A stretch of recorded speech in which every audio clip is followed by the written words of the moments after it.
Et Dieu va également commencer à te faire grandir dans différents niveaux spirituels.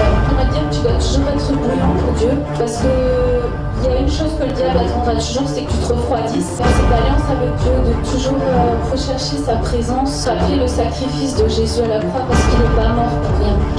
Pour tout peuple, pour toute personne, de tout âge, de toute nation, de toute tribu.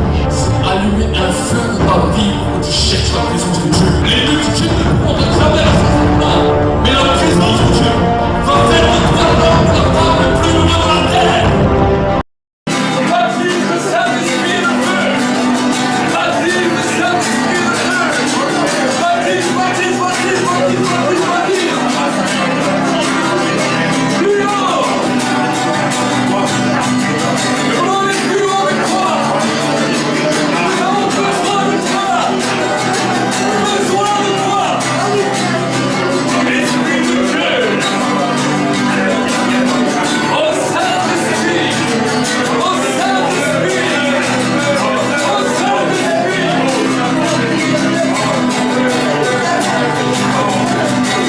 Oh, descends, descends, descends, descends, descends,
Dieu pour sa présence. Amen.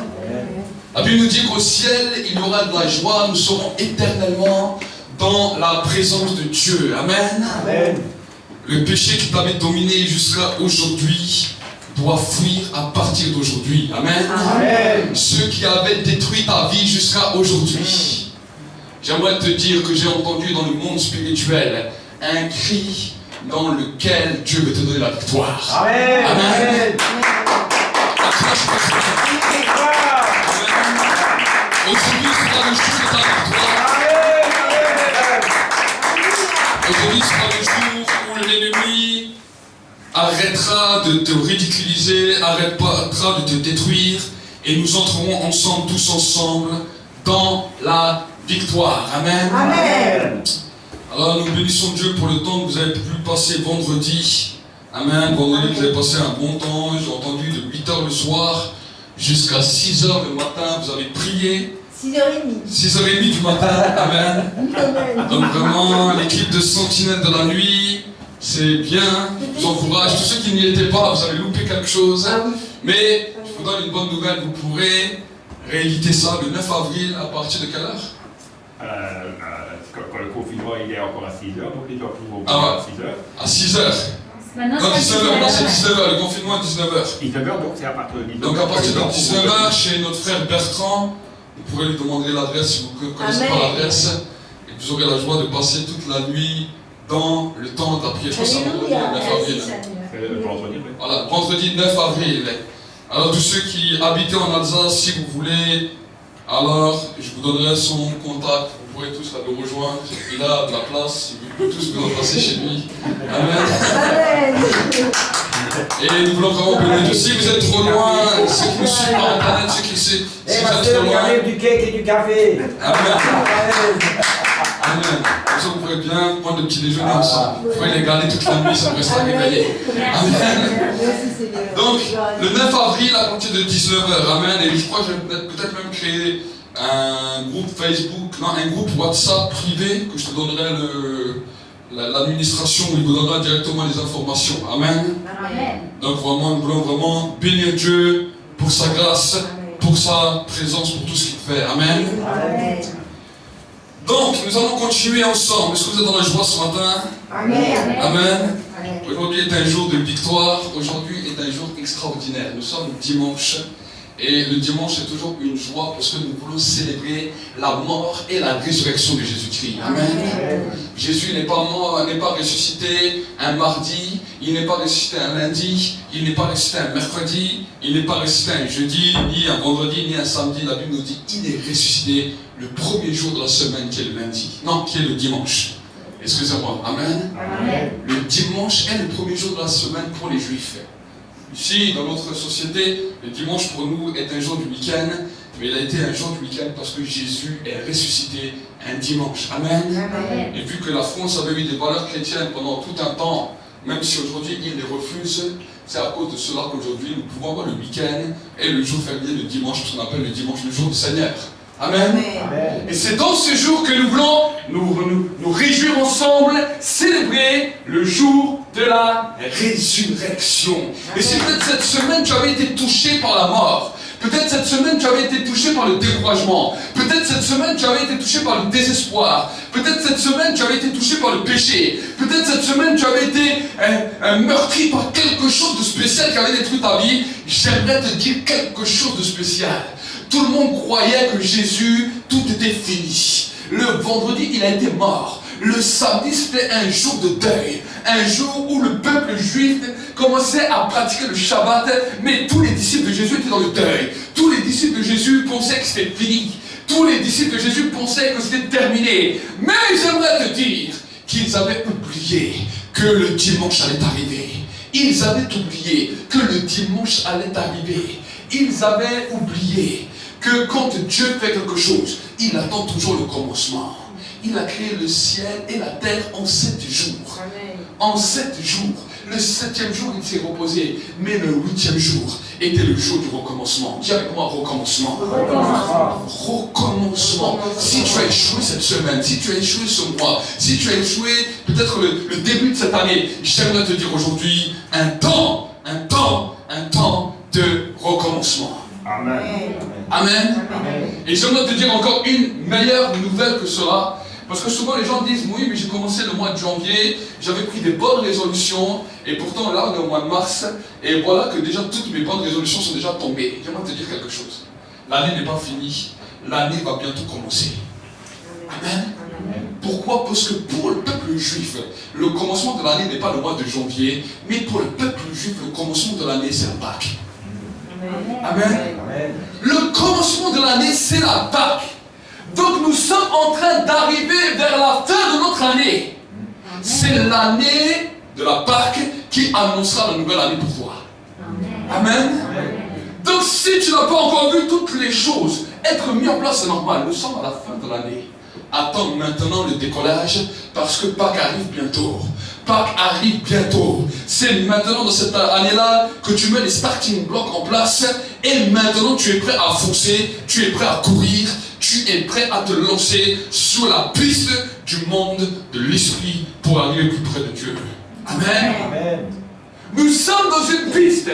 Nous sommes dans une piste. Vous savez, quand nous avons accepté Jésus comme Seigneur et Sauveur, nous sommes devenus un esprit vivant. Nous sommes devenus un esprit vivant. Avant, nous étions morts à Dieu. Certains peut-être disaient oui, mais moi je connaissais le monde spirituel. Même si tu connaissais le monde spirituel, tu étais mort à Dieu. Parce que pour pratiquer les œuvres occultes, les gens qui sont dans le monde des ténèbres font des pactes, font des alliances, font certaines choses. Vous, des gens sacrifient des animaux, sacrifient toutes sortes de choses pour pouvoir entrer en contact avec le monde de l'esprit. Voilà pourquoi même Israël, quand il n'avait pas connu cette dimension où il pouvait être né de nouveau, pour pouvoir même entrer en contact avec Dieu, il devait passer par les sacrifices. Amen. Pour pouvoir entrer en contact avec Dieu, il devait passer par les sacrifices. Il fallait que le sang coule, parce qu'eux-mêmes ne pouvaient pas être en contact permanent dans le monde de l'esprit. Donc pour pouvoir entrer avec Dieu, ils devaient passer par le sacrifice. Même les prophètes, ils étaient limités dans le temps. L'onction descendait sur eux l'espace d'un temps, l'espace d'un instant, mais ils étaient limités. Mais Dieu, dans sa grâce illimitée, quand il est venu sur la croix de Golgotha, a créé sur nous un espace illimité. Amen. Il a libéré le haut débit. Il a libéré le haut débit, la haute sphère du monde de l'esprit dans lequel il a fait de toi une nouvelle création. Amen. Dis avec moi, une nouvelle créature. Qu'est-ce que ça veut dire, une nouvelle créature? Ça veut dire une nouvelle espèce d'homme qui habite sur terre. Amen. Amen. Ce n'est pas des extraterrestres, non. Ils peuvent avoir la même dégaine que les autres hommes, mais à l'intérieur, quelque chose d'autre a changé. Amen. À l'intérieur, ils sont différents. À l'intérieur, ils sont autant spirituels que physiques. Amen. Amen. Voilà pourquoi nous ne sommes pas conditionnés par les valeurs de ce monde. Nous ne sommes pas conditionnés par les choses de ce monde. Parce que la Bible nous dit que les choses de ce monde, la figure de ce monde, toute la convoitise de ce monde passera. Tout ce que vous voyez aujourd'hui dans ce monde, qui peut être beau, certaines choses peuvent être beaux, certaines choses moins belles, mais toutes les choses de ce monde, le monde et ses convoitises, la Bible nous dit, passera. Mais une seule chose demeurera éternellement, c'est ce qu'on appelle la parole de Dieu. Amen. Et tous ceux qui sont dans la parole resteront éternellement. Amen. Tous ceux qui sont hors de la parole périront. Est-ce que vous comprenez? Tous ceux qui sont dans la parole vivront. Mais tous ceux qui sont hors de la parole périront. Pourquoi? Parce que la parole a un nom. La parole a été faite chair. Et la Bible nous dit que la parole a habité parmi nous, pleine de grâce et de vérité. Cette parole était la lumière des hommes. La lumière est venue chez les siens ne l'ont pas reçue. Mais la Bible nous dit à tous ceux qui l'ont reçue. Dis avec moi, à tous ceux qui l'ont reçue. Elle a donné un pouvoir. Dis avec moi, pouvoir. Celle de devenir enfant de Dieu. Celle de devenir enfant de Dieu. Amen. Amen. Le pouvoir que te donne la parole, c'est de devenir enfant de Dieu. Le pouvoir de demeurer dans la parole, c'est de rester enfant de Dieu. Le pouvoir de vivre dans la parole est de demeurer un enfant de Dieu. Amen. Voici pourquoi le diable essaye de tout mettre en œuvre pour te détourner de la parole. Parce qu'il sait que si tu t'attaches aux choses de cette terre, si tu t'attaches aux choses de ce monde, alors tu périras comme les choses de ce monde. Mais tant que tu restes formé, basé, appuyé, accroché à la parole de Dieu, rien ni personne ne pourra te faire périr. Rien ni personne ne pourra te détruire. Parce que la Bible nous dit ce qui vivra éternellement, c'est la parole. Amen. ni aucune maladie, ni aucune infirmité, ni aucune chose que ce monde est en train de vivre ne pourra détruire ceux qui sont attachés à la parole. Et dans ces temps où nous vivons dans ce monde, nous sommes toujours en test, dans lequel le monde spirituel regarde si nous restons accrochés, si nous demeurons dans la parole. Alors nous avons peut-être eu tous des moments hauts, des moments bas, des moments où nous sommes accrochés, des moments où nous avons lâché. Ça nous est arrivé tous. Et la Bible nous dit que mon juste tombe souvent, mais l'Éternel l'en relève toujours. Amen. L'essentiel, c'est de ne pas de dire, oh, une fois j'ai lâché ou une fois j'ai douté. L'essentiel, c'est de dire, est-ce que je suis prêt à revenir? Vous savez, on peut tous déclarer des belles paroles. De dire, voilà, je marcherai toujours avec Dieu, je suis confiant. Mais la réalité de cette parole viendra quand peut-être nous avons échoué, quand peut-être nous avons passé par un échec, quand peut-être nous n'avons pas réussi, quand peut-être nous n'avons pas peut-être marché tout le temps comme Dieu voulait. Notre capacité de revenir, notre capacité de persévérer va démontrer quelle va être la puissance et l'autorité de notre engagement. Amen. Certains préfèrent tourner la veste, d'autres préfèrent fuir. Mais la Bible nous dit que celui qui revient, qui se repent et qui continue, celui-là est exaucé dans le ciel. Amen. Amen. On peut voir les disciples. Les disciples étaient avec Jésus pendant 3 ans. Et quand Jésus dira, voici mon temps où je vais arriver, je vais être livré, je vais être crucifié. Ils ont tous dit quoi? Oh, nous ne te laisserons jamais. Nous serons toujours avec toi. Nous ne nous inquiétons de rien. L'apôtre Pierre était le premier à parler comme ça. Mais quand ils sont tous venus le chercher au jardin de Gethsémani, quand ils sont venus, les soldats, alors la première impression de Pierre était démontrer son engagement. Il a pris son épée, il a coupé l'oreille de quelqu'un. Bah, il a montré son engagement. Mais quelques minutes plus tard, quand Jésus lui a dit, mes armes, c'est pas avec l'épée. Il a dit, mais je peux faire quoi d'autre? Il n'y a que l'épée que je sais manier. La Bible nous dit que tous les disciples sont partis. Ils sont partis en courant. Ils sont partis en courant. Personne n'est resté. Et pire, Pierre l'a renié 3 fois. Il l'a renié 3 fois. Lui qui disait, jamais je ne te renierai. La Bible nous dit, il a renié le maître 3 fois. Amen. Et la force de Pierre a été de pouvoir revenir. Est-ce que vous saisissez? La force de Pierre a été de pouvoir revenir. Judas a fait son erreur. Mais la défaite de Judas, c'est qu'il allait se pendre. Il n'a pas supporté d'avoir pu faire une erreur. Est-ce que vous saisissez? Il n'a pas supporté. Et c'est là où le diable l'a détruit. Pierre était dans la même chose. Il a fait une erreur terrible. Au point, la Bible nous dit qu'il a pleuré amèrement. Mais il a su revenir. Amen. Amen. Amen. Amen. Dieu le sait dès notre conversion, dès notre engagement avec lui, que nous allons faire des erreurs. Il sait que nous n'allons pas être parfaits. Il sait que des fois, il y a des moments où peut-être on l'a renié.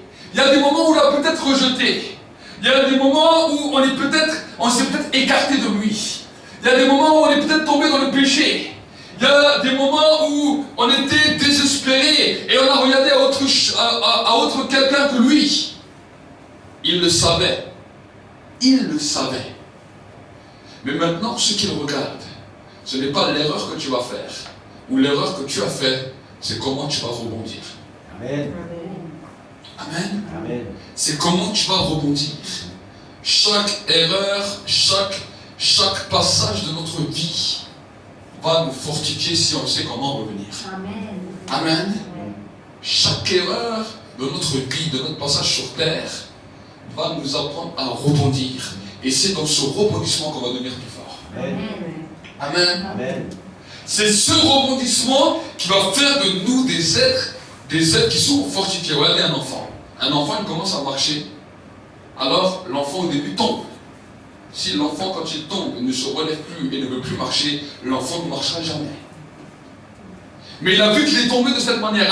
Alors quand il va se relever, il va voir comment ne plus tomber.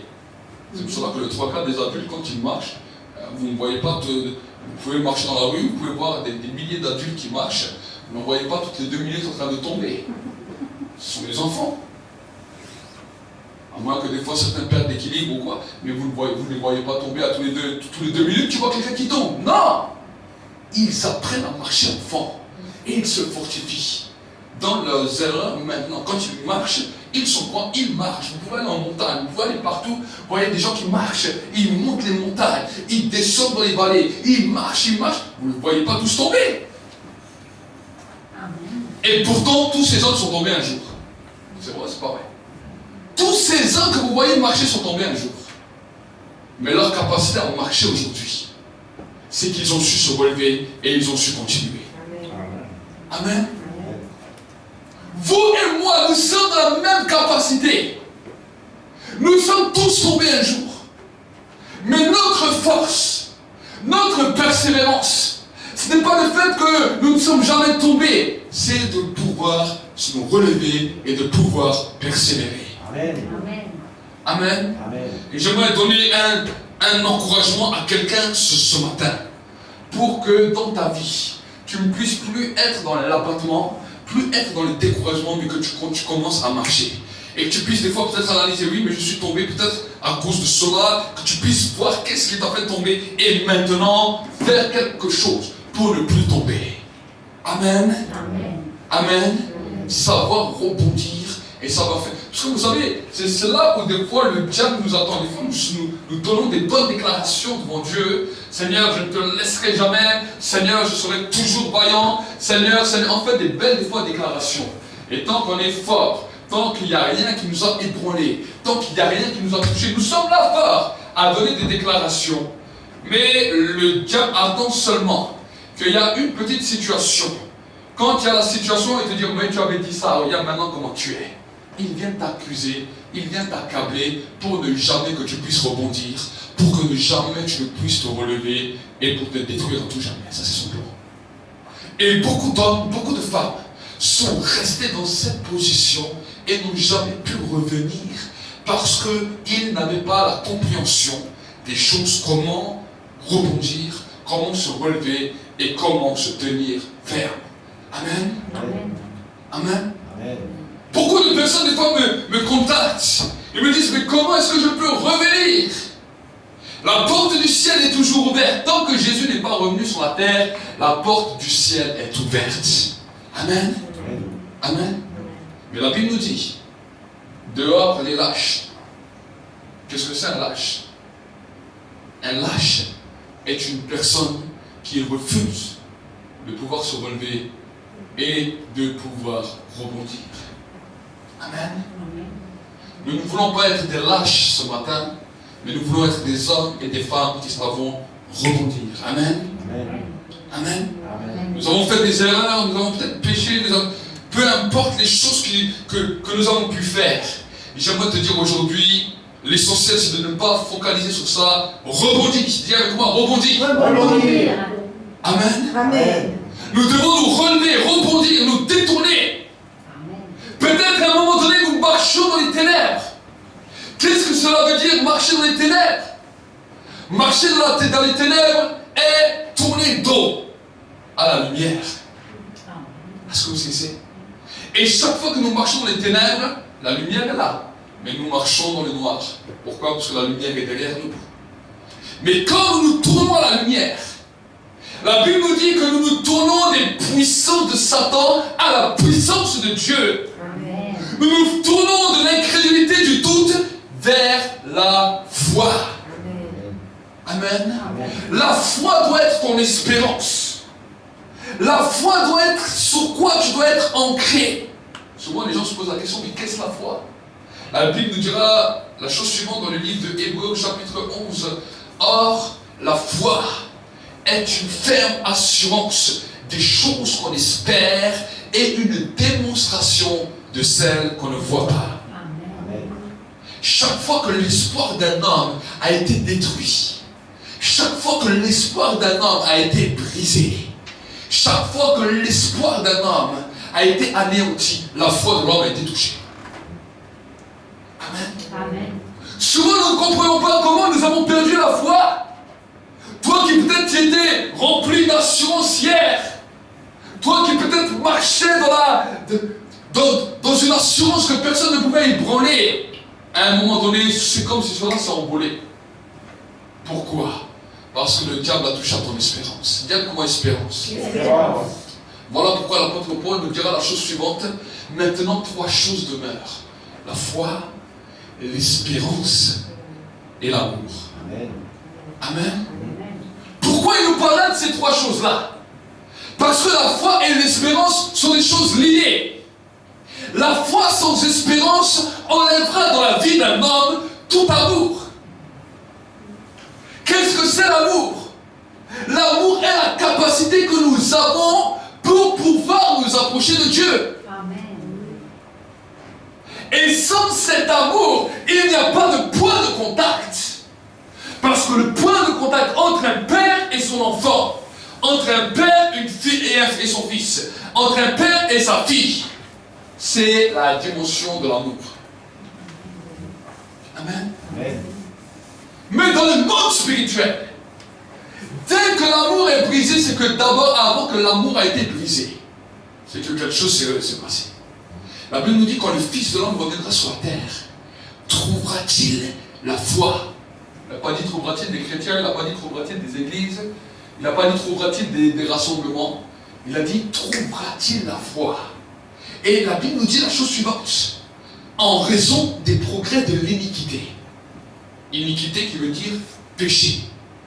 L'amour du plus grand nombre se refroidira. Donc ce que la Bible est en train de nous dire, c'était Jésus lui-même qui était en train d'enseigner ça. Ce que la Bible est en train de nous dire, à cause des progrès du péché, l'espérance de beaucoup d'hommes est en train de mourir, est en train de se détruire, de telle sorte à ce que la parole n'a plus de puissance pour leur donner l'amour de s'approcher de Dieu. Et j'aimerais vous dire que le projet de l'iniquité, les progrès de l'iniquité sont grands. On connaît tous les péchés notoires que le monde même connaît. Mais aujourd'hui, il y a d'autres péchés qui détruisent l'homme. La Bible nous dit que les soucis et le souci sont exactement comme le péché. Ça étouffe la parole et ça la rend infructueuse. Aujourd'hui, nous pouvons voir, que ce soit dans nos informations, que ce soit à la télévision, que ce soit par les médias, la radio, l'internet, tout ce que nous avons, téléphone et j'en passe, nous pourrons voir qu'il y a un système de peur, de soucis, de crainte qui est en train d'envahir la planète. Je ne parle pas seulement de la France, je parle de la planète. C'est comme si l'espoir de tant d'hommes est en train d'être détruit. Vous pouvez voir ensemble des informations. Vous pouvez voir combien de restaurateurs se suicident aujourd'hui. Combien d'hommes, de femmes qui avaient un espoir, une espérance dans une entreprise. Ils avaient un espoir, ça les faisait tourner, travailler. Aujourd'hui, on leur détruit leur espoir. Le gouvernement n'est pas venu avec un revolver en leur tirant dessus. Il a détruit un espoir qui les a amenés à la mort. C'est une image pour nous parler à nous qui sommes spirituels, comment le diable fonctionne. Tu avais un espoir, tu avais une espérance, tu avais des projets. Tu dis non, avec le Seigneur, voilà, des fois nous avons des espoirs, nous avons des espérances. Peut-être certains, ça va être l'espérance que toute leur famille va être touchée. D'autres vont avoir telle espérance, tel espoir. Nous avons tous des espoirs en Dieu. Et cet espoir alimente notre foi. Et c'est à cause de cette espérance et de cette foi alimentée que l'amour pour Dieu se manifeste. Et à cause de cet amour, cela nous met en action. Mais des fois, la réalité de la vie va nous montrer que l'espérance que nous avions est en train d'être frappée. Alors que nous pensions telle chose, que nous voyons telle chose, on voit que le diable vient, il frappe là-dessus. Et l'espérance commence à prendre un coup. L'espérance commence à prendre un coup. Et au bout d'un moment, notre foi commence à défaillir. Et au bout d'un moment, on n'a plus le même enthousiasme, on n'a plus le même engouement de prier, on n'a plus le même engouement pour chercher Dieu, on n'a plus le même engouement pour nous approcher de Dieu. Et petit à petit, on commence à s'éteindre. Amen. Amen. Voilà pourquoi l'apôtre Paul a vu ça. Il a expliqué beaucoup de choses, mais il a vu ça à un moment dans l'église. Et voici qu'à un moment il est revenu. Il a dit, Christ en nous est l'espérance de la gloire. Amen. Amen. Il a vu que quand on parlait de la foi, il y avait la dimension de l'espoir. Mais que des fois nous mettons un mauvais espoir dans notre foi. Et c'est ça qui va nous poser problème demain. Parce que la Bible nous dit, dans le livre de Hébreux, la foi est une ferme assurance des choses qu'on espère. Directement des choses qu'on espère. Et une démonstration de celles qu'on ne voit pas. Donc, maintenant, ce que j'aimerais voir avec toi, c'est comment avoir une foi infaillible. Dis-moi une foi infaillible. Une foi infaillible. Amen. Amen. Si ta foi a eu des failles, si ta foi a eu des difficultés, la difficulté ne s'est pas trouvée en fonction de ton dévouement ou de ta volonté. La fonction de ta... quel mot j'ai utilisé dans le mot? La fonction de ton espérance doit se trouver dans la force de ta foi, doit se trouver dans la dimension de l'espérance que tu vas mettre. Amen. Amen. Et l'espérance des fois dans notre foi, dans notre vie, et c'est ça que malheureusement on nous a mal expliqué. On est venu, on avait toutes sortes d'espoirs, on avait toutes sortes d'espérances dans lesquelles le diable pouvait taper dessus. Et l'apôtre Paul a vu que déjà de son temps, beaucoup d'enfants de Dieu voulaient marcher avec Dieu, mais au bout d'un moment, face aux difficultés, face aux problèmes de la vie, leur espérance était frappée, leur espérance était touchée, leur espérance était fracassée au point que plusieurs perdaient la foi. Ce n'est pas seulement au XXIe siècle que ça arrive, c'est depuis le début de l'Église.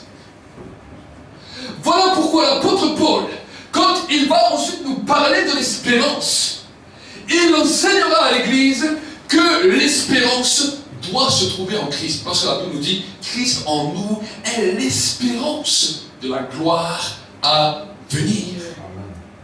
Amen. Ne passe plus ta foi seulement sur un espoir des choses de cette terre, mais commence à baser ta foi sur l'espérance de la nouvelle Jérusalem céleste. Commence à baser ta foi sur l'espérance du ciel. Parce que c'est cela qui va être important. Alors peut-être vous me direz, oui, mais si, imagine pendant 80 ans, je suis à espérer dans que du ciel. Comment je vais vivre ma vie? Mes amis, qu'est-ce que c'est 70 ans, 80 ans? Vous pouvez demander à mamie, elle a 80 ans, vous pouvez lui demander. 80 ans, c'est un vent qui passe. Un vent qui passe. Ceux qui étaient avant vous, ils ont pensé pareil que vous. Aujourd'hui, certains ont 90 ans, 95 ans. Alors peut-être les gens vont dire, ah, mais eux, ils sont plus près de la mort que nous. Non, personne ne sait quand ils quittent cette terre. Personne. Personne. Mais si ton espérance n'est que basée sur les choses de la terre, ton espérance passera. Ton espérance disparaîtra. Ton espérance sera détruite. Pour pouvoir avoir une victoire dans la dimension de la foi, ça ne veut pas dire qu'on ne doit pas avoir de rêve. Ça ne veut pas dire qu'on ne doit pas aimer certaines choses de la terre. Non. Tu peux aimer aller au bon restaurant, même si pour le moment on est limité. Tu peux aimer voir des amis, c'est pas ça le problème. Tu peux aimer avoir un bon travail, c'est pas ça le problème. Le problème, c'est que dans la dimension de l'esprit, dans la dimension du monde spirituel, ta foi, tu ne peux pas la baser sur ce que tu vois, parce que tôt ou tard, ça passera. Combien voulaient un bon travail? Arrivé à 60 ans, on leur dit maintenant, demandez-moi votre carte, vous êtes à la retraite. Ah bon? J'ai travaillé toutes mes études pour arriver à ce travail. Je suis heureux d'arriver à ce travail, je suis heureux d'arriver à ce poste. Et maintenant que je jouis de toutes les bonnes choses de ce poste, tu me dis, tu me mets au placard. Non mais c'est vrai. Combien de grands médecins, de grands chirurgiens, ils ont fait des années d'études, des années d'études, des années d'études. Et c'est pas mauvais en soi. Ils commencent en plus à 25 ans. 25, 26, des fois certains 30 ans. Et ils arrivent, ils commencent à peine à travailler. Même pas 30 ans plus tard, on leur dit rends-moi ta carte, c'est fini, va au placard. Ça passe. Un grand rêve qui est passé. Combien de jeunes rêvent de grandes études? Arrivez des études, quand vous avez eu votre diplôme, c'est passé. Ça a disparu. Et toutes les choses de la vie sont comme ça, on passe, on passe, on passe. Hein? Combien d'hommes, ils avaient des beaux cheveux et des coiffures en arrière? Ils disaient, ah, j'ai une belle chevelure. Ça passe. Et puis certains deviennent gris, d'autres ils en perdent. Ben oui, mais ça passe. Et toutes choses de cette vie passent. Même les plus belles stars que vous voyez à la télévision vont vieillir. Ils vont passer. Vous avez eu les plus belles avant eux, ils sont passés. Toutes choses de cette terre passent. Amen. Et on a l'impression que l'homme essaie toujours d'être à la page, essaie toujours d'être en première ligne, essaie toujours d'être là en premier. Non, tout passera. Amen. Tout passera, même toi, même moi, on passera. On passera. Mais la Bible nous dit une chose demeurera éternellement, la parole de Dieu. Donc voilà pourquoi notre espérance, nous devons commencer à l'alimenter. Jésus a dit, ne vous réjouissez pas que les démons vous sont soumis, mais réjouissez-vous que votre nom est inscrit dans le livre de vie. Amen. Amen. Amen. C'est ça que je commence à réaliser. Vous savez, des fois on peut avoir tellement de projets, on peut des fois avoir tellement de choses, mais des fois il y a des choses simples qu'on passe à côté. Des fois les soucis de la vie sont tellement là, on est tellement à vouloir faire tellement de choses, à tellement... Mais il y a certaines réalités où on revient à un monde avec Seigneur. C'est extraordinaire, c'est de savoir que le jour où je quitte cette terre, je vais dans l'éternité. Amen. Et c'est important des fois de pouvoir se le rappeler, même pourquoi pas tous les jours. Christ en nous, c'est l'espérance de la gloire. La Bible nous dit que ce qui va venir sera glorieux. Voilà pourquoi l'évangile s'appelle une bonne nouvelle.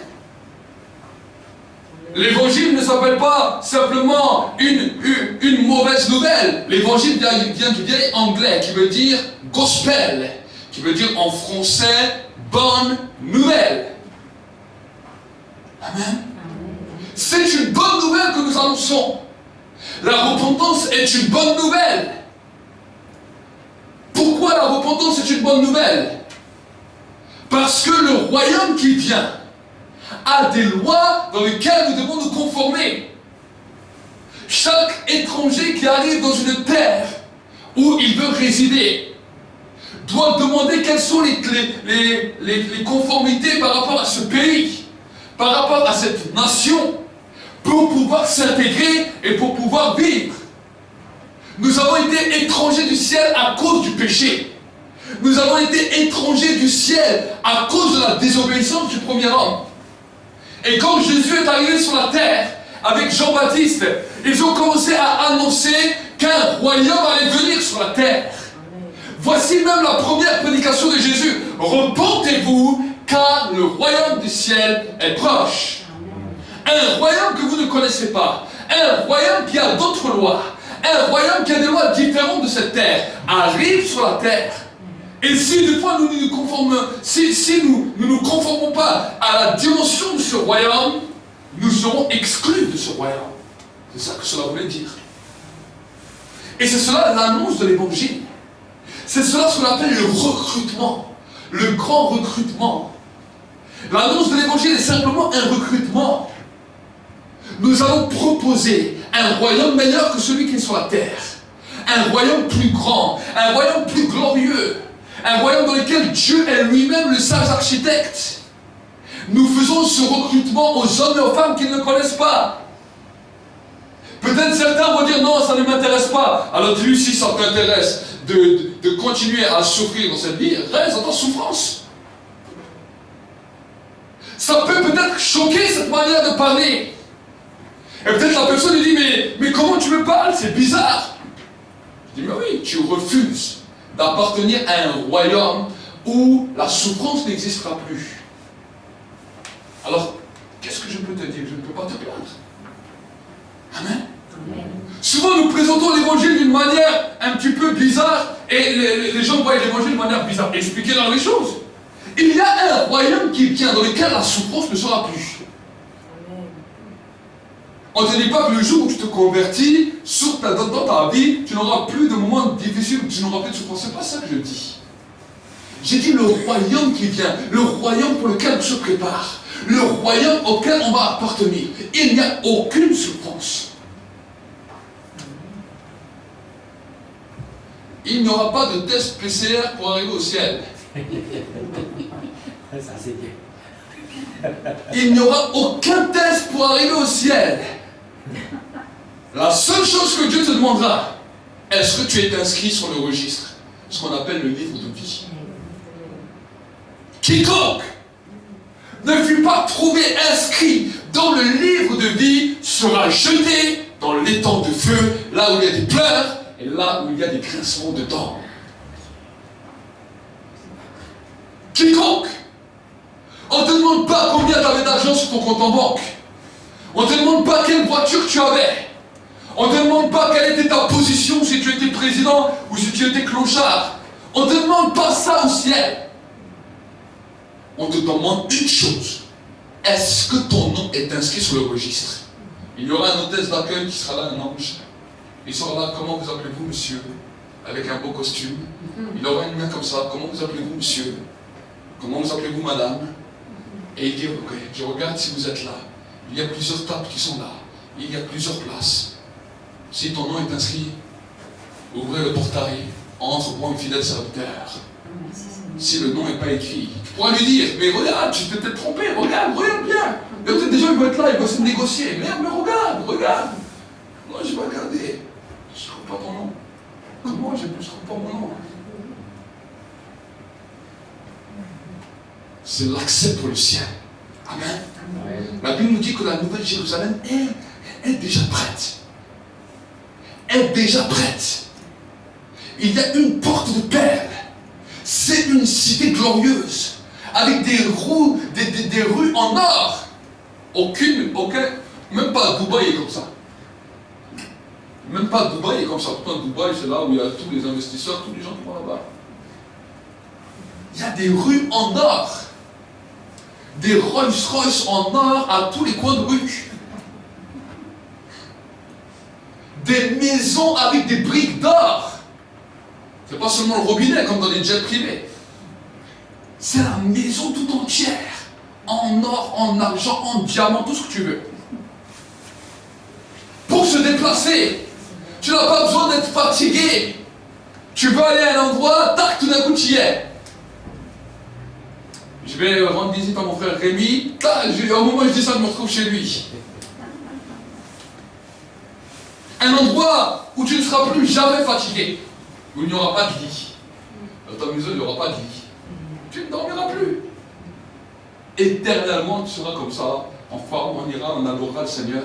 On se réjouira. On mangera ensemble. On n'aura plus de douleur au ventre. Il n'y aura plus de gastro, je ne sais trop quoi. La nourriture sera normale. Tu pourras manger autant que tu veux, tu ne grossiras pas. Pas un gramme, tu prendras. Amen.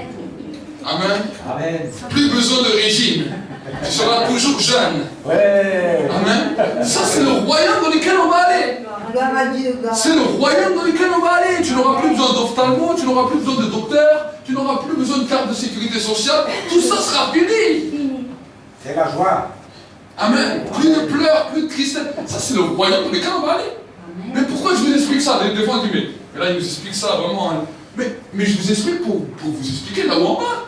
Parce que les gens, des fois, tu leur dis, mais je vais au ciel. J'ai déjà demandé aux croyants. Tu vois, oh, je serai au ciel. Oh, je serai avec Jésus. Oh. Non, mais mes amis, si tu vas présenter cet évangile, ils vont te dire, mais là-bas, il n'y a que des statues, il n'y a que des gens qui ne disent rien. Et ils sont tous comme ça. Mais oui. Mais le jour où ces gens de personnes, oh, je vais avec Jésus, ils vont arriver au ciel comme ça, mais ils vont être choqués. Là-bas, ils vont voir que au ciel, ça bouge, ça danse. Tout le monde est en train de crier. Ils vont dire, mais je ne suis pas dans les mois, c'est pas ça le ciel. Ils vont voir des rues en or. Ah, mais non. Non, mes amis, regardons ce que la Bible nous dit sur le ciel. regardons ce que la Bible nous dit sur le ciel. Et commençons, même quand tu parles avec des gens qui ne connaissent pas Dieu, tu dis, je vais dans une cité merveilleuse. Amen. Amen. Aujourd'hui, les scientifiques sont en train de chercher sur la cité de l'Atlantise, sur différents mythes. Ils sont en train de chercher. D'autres, certains, ils pensent aller sur Mars, d'autres sur la Lune. Mais, j'aimerais vous dire qu'aucune planète ne pourra vous offrir ce que le ciel peut offrir. Amen.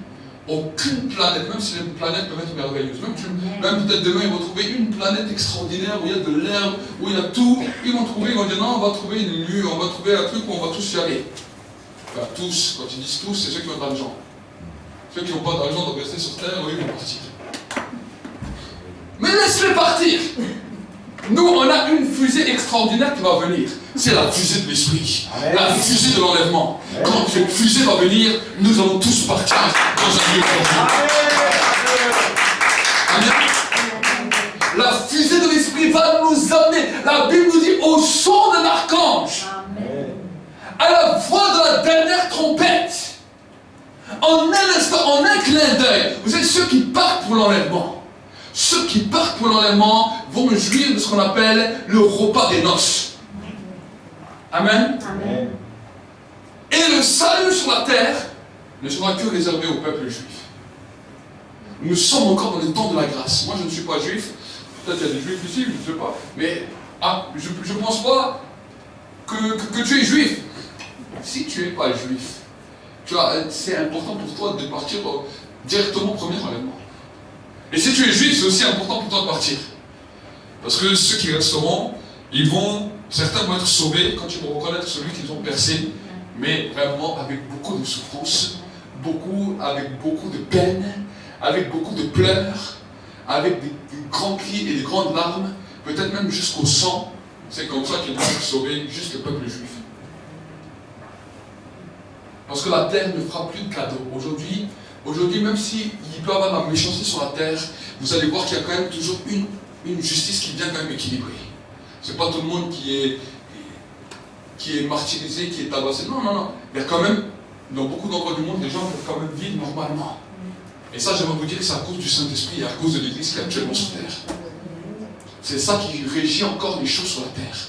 Le jour où le Saint-Esprit part, le jour où l'Église n'est plus là, le mal sera dans son dépogé total, et c'est là où l'Antichrist pourra se révéler tel qu'il est.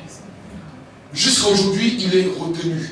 Même si vous voyez qu'ils essaient de faire toutes sortes de choses, que ce soit les francs-maçons, que ce soit les Illuminati, que ce soit le monde ésotérique, que ce soit tous ces groupements, j'aimerais vous dire une chose.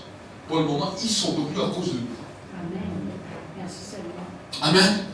Ils sont retenus à cause de toi et de moi. Mais le jour où toi et moi, on est partis avec le Saint-Esprit, c'est terrible ce qui va se passer sur terre. Voilà pourquoi on ne peut pas jouer. Voilà pourquoi actuellement nous sommes dans un temps où le monde essaie de faire la pression. Et des fois l'église, on dirait qu'elle est en train de dormir. On est dans un bateau, mais le bateau il fait comme ça. On dit non, ne nous inquiétons pas. Non, ce n'est pas une question de nous inquiéter. Nous devons comprendre quel temps, quelle saison nous sommes. Nous devons comprendre l'importance de ce que nous sommes en train de passer pour pouvoir tenir ferme. Nous avons notre assurance, notre espérance en Jésus-Christ. Rien ni personne ne peut venir dérouter ça. Si nous sommes maintenant ancrés, nous demeurons fermes, nous continuons maintenant à recruter pour le royaume. Nous continuons à inviter les gens. Nous continuons à dire, nous préparons pour une cité céleste. Dans cette cité céleste, il y a des lois, il y a des règles que Dieu a mis en place afin que nous les pratiquions. Des ordonnances. Des ordonnances. Souvent les gens ne savent pas ce que c'est l'ordonnance. Mais quand tu vas chez ton docteur te donne une ordonnance. C'est vrai, c'est pas vrai. Tu es malade, il te donne une ordonnance. Voilà pourquoi quand tu vas à la pharmacie, on te dit avec ou sans ordonnance.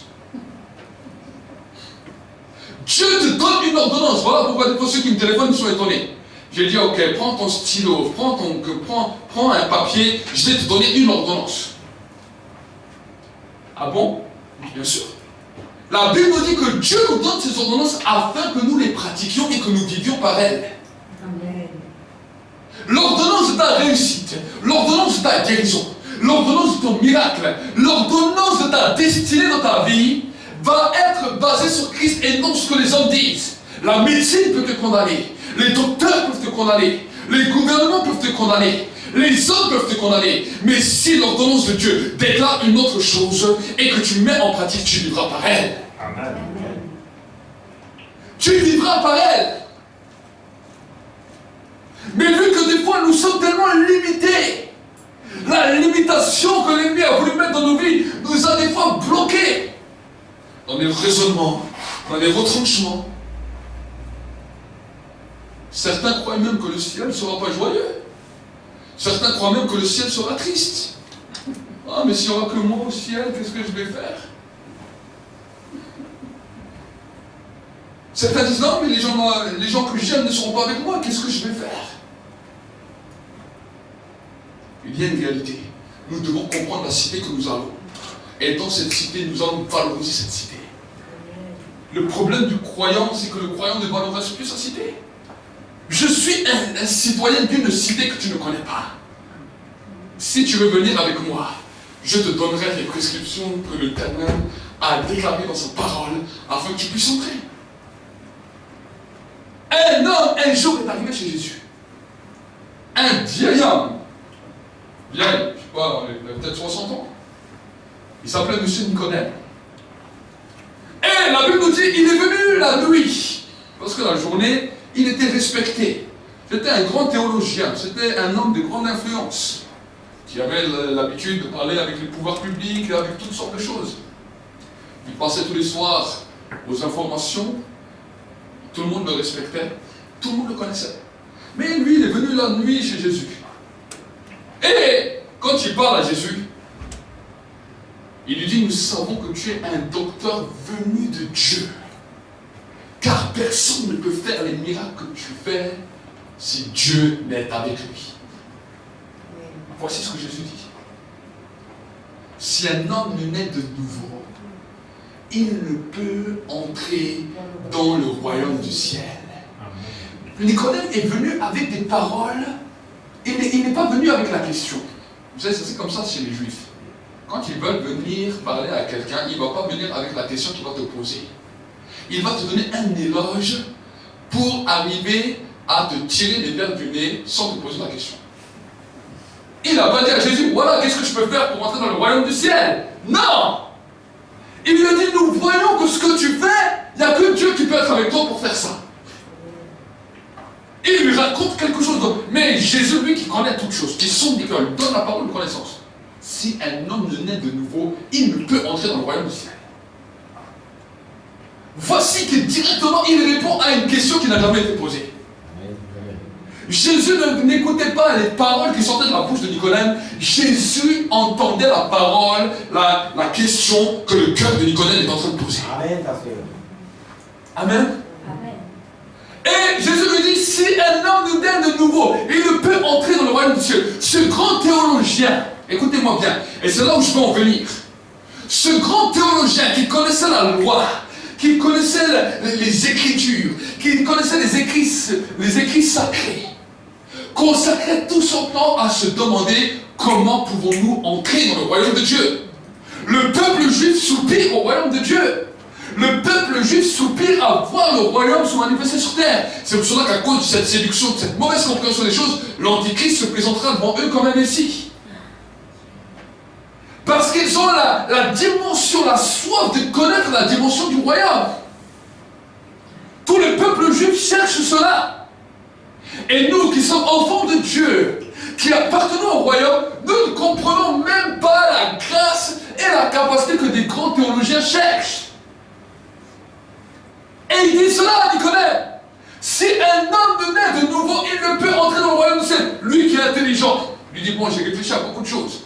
Mais comment moi qui suis un vieux, je peux retourner dans le sein de ma mère et renaître? Comment je peux faire? Je suis un vieux. Jésus lui dit, ce qui est né de la chair est chair, ce qui est né de l'esprit est esprit. Ne t'étonne pas que je te dise que tu dois naître dans si un homme ne naît d'eau et d'esprit, il ne peut entrer.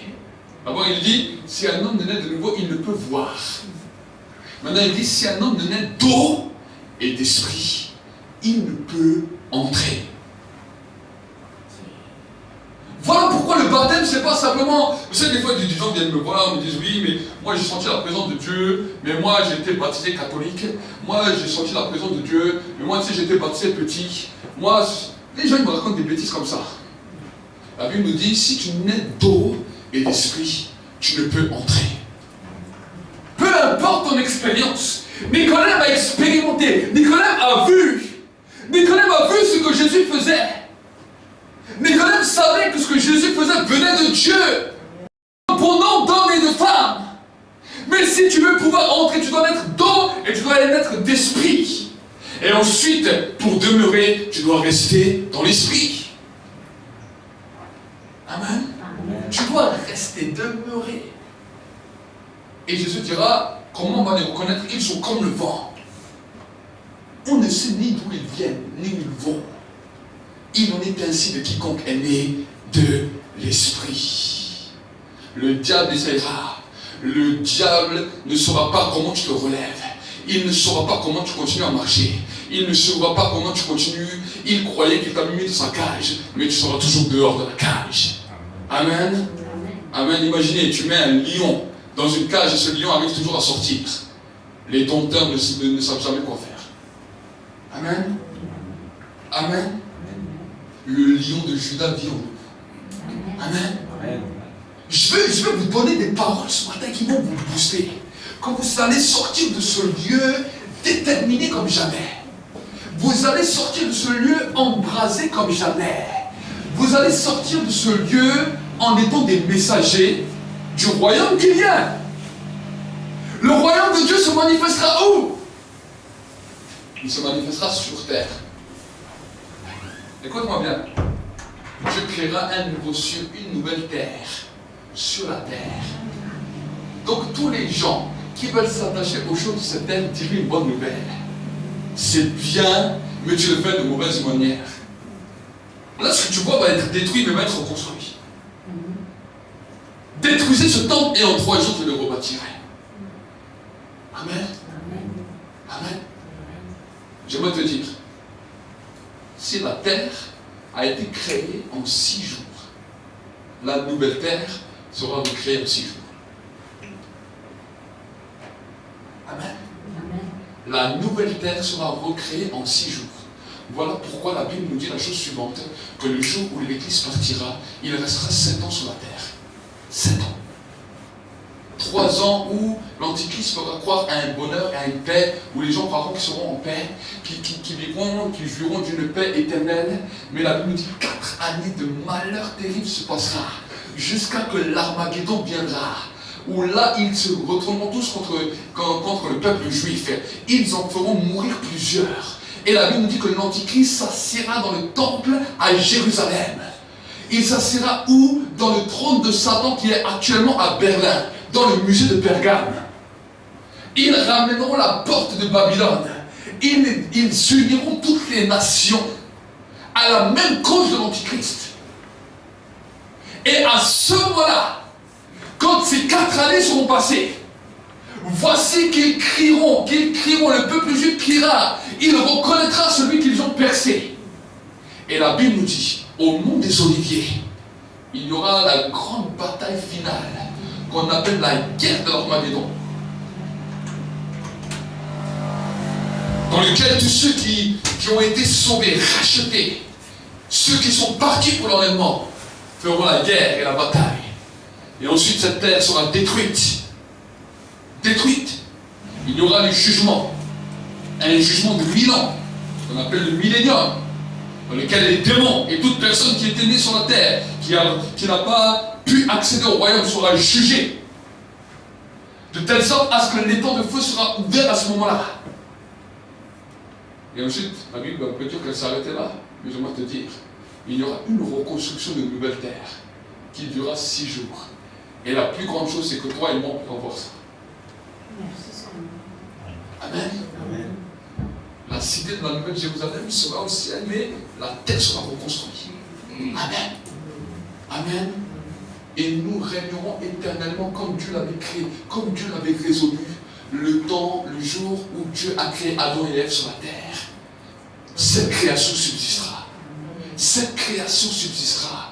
Il n'y aura plus un arbre dans lequel il y aura le fruit de la connaissance du bien et du mal pour recommencer ces choses. Nous avons connu le bien et le mal, mais nous avons eu le vaccin par excellence, le vaccin du sang de Jésus, qui nous a immunisés. Amen. Ça c'est notre histoire. C'est notre histoire que nous allons vivre. C'est notre histoire, sur cela nous devons en être imprégnés. Il y a l'histoire de guerre qui nous apprend comment marcher. L'histoire du peuple juif qui nous apprend comment avancer. Il y a l'histoire de Jésus et de l'Église primitive qui nous apprend comment entrer. Et maintenant, il y a l'histoire finitive qui nous apprend à demeurer. Amen. C'est ça l'espérance. C'est ça l'espérance. C'est pour cela, même quand tu seras à la maison, fais un message, écoute-le bien.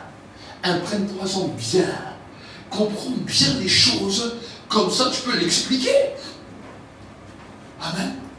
C'est le projet de l'Éternel. Une nation se bâtit sur un projet. Un royaume se bâtit sur un projet. Quand ils ont décidé de construire la France, ils avaient un projet. De créer des régions, de créer des départements, Ils avaient un projet. Quand ils ont créé l'Europe, ils ont fait la même chose. Les États-Unis, c'est la même chose. Toujours c'est parti sur un projet. Un homme disait, j'ai un rêve, j'ai un projet. J'aimerais te donner le rêve de Dieu, le projet de Dieu. Et j'aimerais te dire que ce projet va aller à l'accomplissement. Tu le veux ou tu ne le veux pas. Mais j'aimerais t'encourager à en faire partie ce matin. Amen. T'encourager à en faire partie. Tu as peut-être échoué parce que tu ne comprenais pas. J'ai échoué parce que je ne comprenais pas. Tu as péché parce que tu ne comprenais pas. J'ai péché parce que je ne comprenais pas. Nous étions tous à tout vent.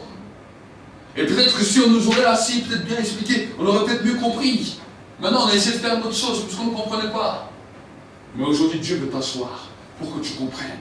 Dieu veut m'asseoir pour que je comprenne. Dieu veut nous asseoir pour que nous comprenions et que nous soyons déterminés. Il y a un projet, il y a un plan. Et si nous sommes des messagers de l'Éternel, si nous sommes des messagers du grand roi, c'est cette cité que nous parlons. Amen. Vous êtes des chercheurs, vous êtes des scientifiques par excellence. Vous êtes ceux qui allez parler des découvertes que nous faisons. C'est pour ça que la prière est une découverte. C'est pour ça que dans la dimension des réveils, il y a eu plusieurs choses. Il y a eu plusieurs manifestations. J'ai bien regardé différents réveils. Chaque réveil était manifesté par d'autres choses. Le premier réveil, c'est le feu, les flammes de feu.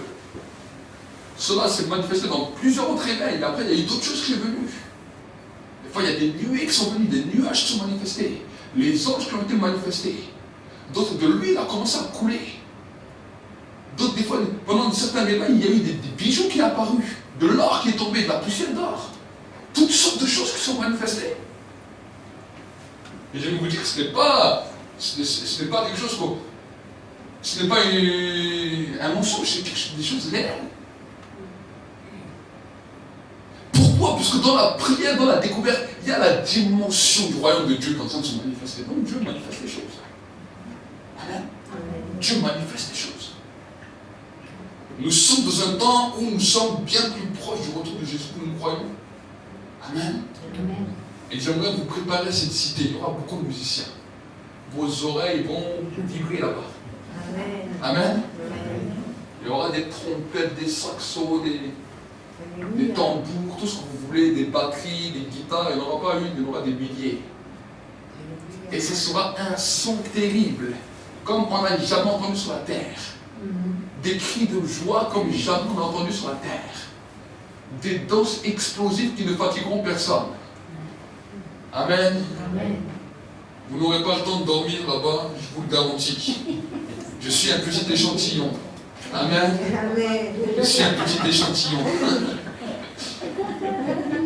Dieu a envoyé un petit échantillon et les gens ne peuvent pas dire pourquoi il crie, pourquoi il fait si fort, pourquoi. T'inquiète, là-bas c'est pire. Mes collègues là-bas, je suis petit à côté. Amen. Amen. La voix, c'est un petit. La Bible nous dit même que la voix de Dieu est semblable à une grande eau. C'est marqué. Amen. Quand tu parles, le cœur de l'homme tremble. Quand tu dis un mot, tout le monde se tait. Amen. Amen. Parce que c'est Dieu. Amen. Il est le Père. Le Père par exemple. Donc, je vais demander à Joshua de venir pour jouer. Et nous allons passer le temps de la Sainte Seine. Amen. Le temps de la Sainte Seine. Je voulais vraiment vous parler du royaume pour comprendre la Sainte Seine que nous allons célébrer ensemble. Vous savez, la première Sainte Seine qui a été donnée, elle s'est passée dans un temps d'esclavage. Elle s'est passée dans un temps de confinement. Elle s'est passée en Égypte, alors que le peuple d'Israël était sous l'esclavage.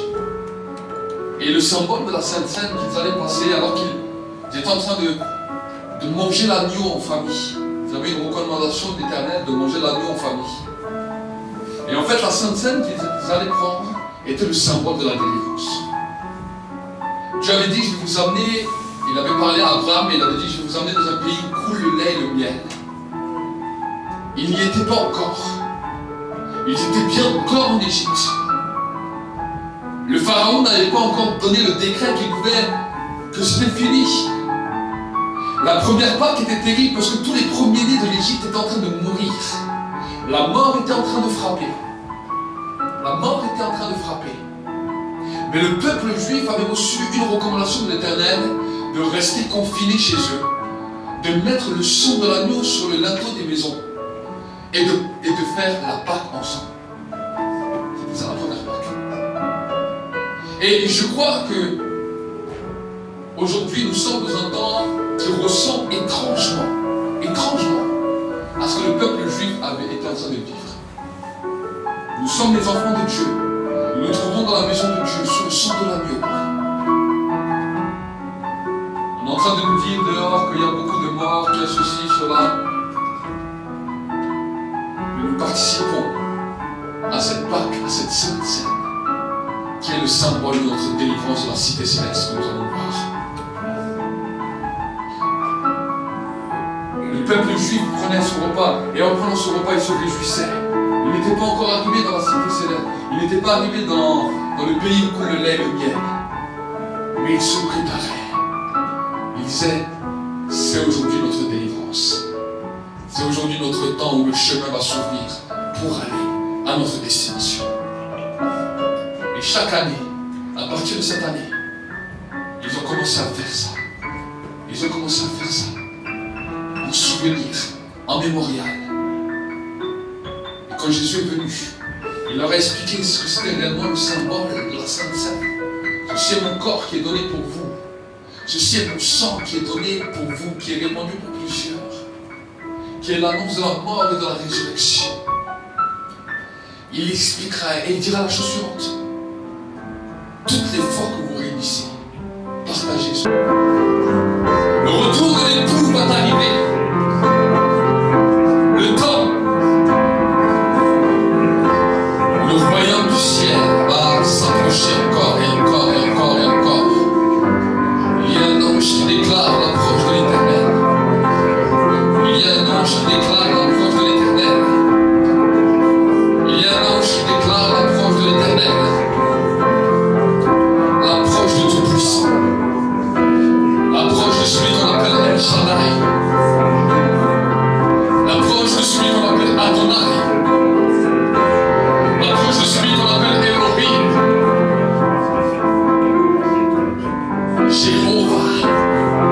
Jéhovah Jireh, l'Éternel qui te guérit. Jéhovah Shalom, le Dieu de la paix.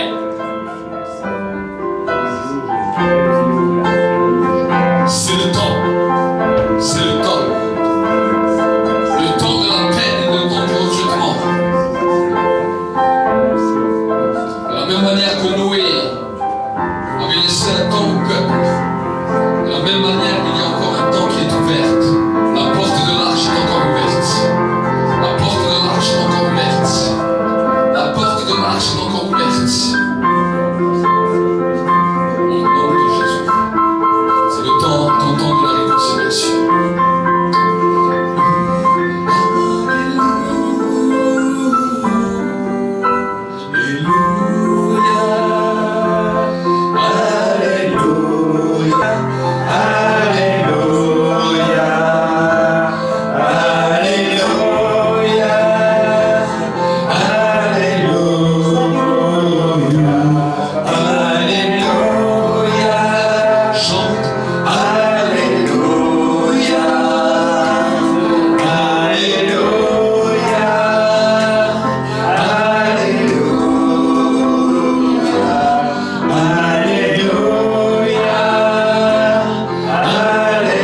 rien à venir.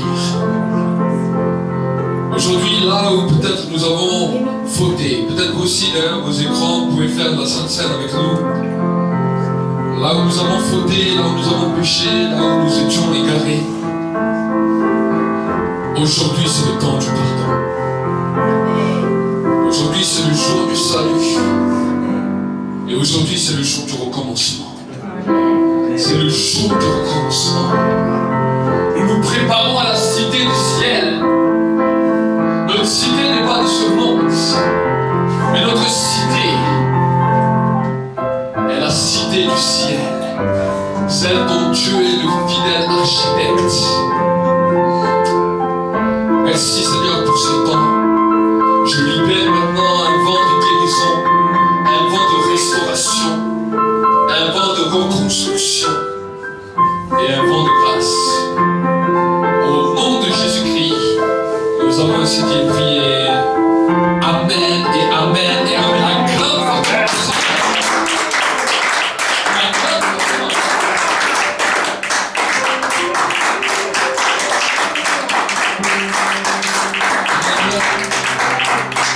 Nous avons béni le Seigneur pour sa grâce et pour sa présence. Amen. Amen. J'espère que vous avez été bénis par le message. Amen. Et si peut-être quelqu'un est là pour la première fois, qu'il puisse juste se lever, que nous puissions l'accueillir dans la maison, notre frère, si tu veux, juste te lever et dire ton prénom. Acclamons pour le Seigneur. Sois le bienvenu à l'église Centre mondial de réveil. Amen. Actuellement, nous nous réunissons tous les dimanches matins à partir de 9h30 et tu es le bienvenu chaque fois que tu veux venir dans la maison de Dieu. Amen. Amen. Donc comme je vous l'ai dit, tous les dimanches matins pour le moment, nous sommes limités à ça. Merci au frère Bertrand pour les veillées qu'il fait. Amen. Amen. Vraiment, allez-y, vous allez être bénis. Ne l'oubliez pas ces moments. Invitez vos amis. Vous allez être bénis. Amen. Amen. Vous savez, les temps de prière, ça a commencé à lever beaucoup de personnes dans la dimension de prière. C'est vrai que moi, je l'ai fait pendant un temps. J'ai prêché la prière pendant des années. Et suite aux différentes prières que j'avais faites, j'avais vraiment commencé un mouvement. Après, j'ai plus parce que j'étais un moment fatigué. Mais je sais qu'il y a plusieurs groupes. Là, le frère Bertrand commence avec les sentinelles de la nuit. On va appeler ça les sentinelles de la nuit. Amen. Parce que de 8h le soir jusqu'à 6h le matin, ils sont en prière. Amen. Donc ce sera les sentinelles de la nuit. Nous avons aussi le pasteur Aimé et son épouse Marie-Louise qui ont commencé, eux, à partir de 5h le matin, ils font la prière sur Facebook. Il y avait un autre frère aussi qui nous suivait à un moment, le frère moi de Burkina Faso qui commence à 5h. Plusieurs ont commencé à se lever avec des groupes de prière. Amen. Donc ils ont pris les relais, voilà, un petit peu lancer les mouvements. Nous avons aussi sur Paris notre sœur Marie qui a commencé la semaine dernière, tous les dimanches à se rassembler avec quelques personnes. Et il y a aussi une œuvre fille qui va commencer là-bas. Donc nous voulons aussi bénir le Seigneur pour ça. Sans compter aussi toutes les personnes qui nous suivent. Il y a plusieurs personnes qui attendent que nous commencions les directs en live tous les dimanches, qui veulent se connecter. Donc on va travailler aussi sur ça, parce que comme ça, tous ceux-là qui voudront nous suivre pourront le suivre aussi en direct. Parce qu'on n'est pas obligé de mettre une autre vidéo, les gens pourront nous suivre directement en direct. On va travailler sur ça. Et comme ça, nous serons ici en présentiel, mais il y en aura aussi qui nous suivront à travers le net, de plusieurs endroits du monde. Amen. Amen. Et nous voulons vraiment bénir le Seigneur pour sa grâce. Amen. Amen. Donc maintenant, vous êtes formés non seulement à la prière, vous êtes formés maintenant à devenir des messagers. Donc, vous pouvez annoncer l'évangile, parler du royaume de Dieu. Amen. Amen. Amen. Acclamons pour le Seigneur. Il n'y a plus d'autres annonces. Que Dieu vous bénisse. Et je vous dis bon dimanche. Shalom. Salut. Et Dieu va également commencer à te faire grandir dans différents niveaux spirituels. On va dire que tu dois toujours être brûlant pour Dieu, parce que il y a une chose que le diable attendra toujours, c'est que tu te refroidisses. Dans cette alliance avec Dieu, de toujours rechercher sa présence. Après le sacrifice de Jésus à la croix, parce qu'il n'est pas mort pour rien. Pour tout peuple, pour toute personne, de tout âge, de toute nation, de toute tribu. Allumez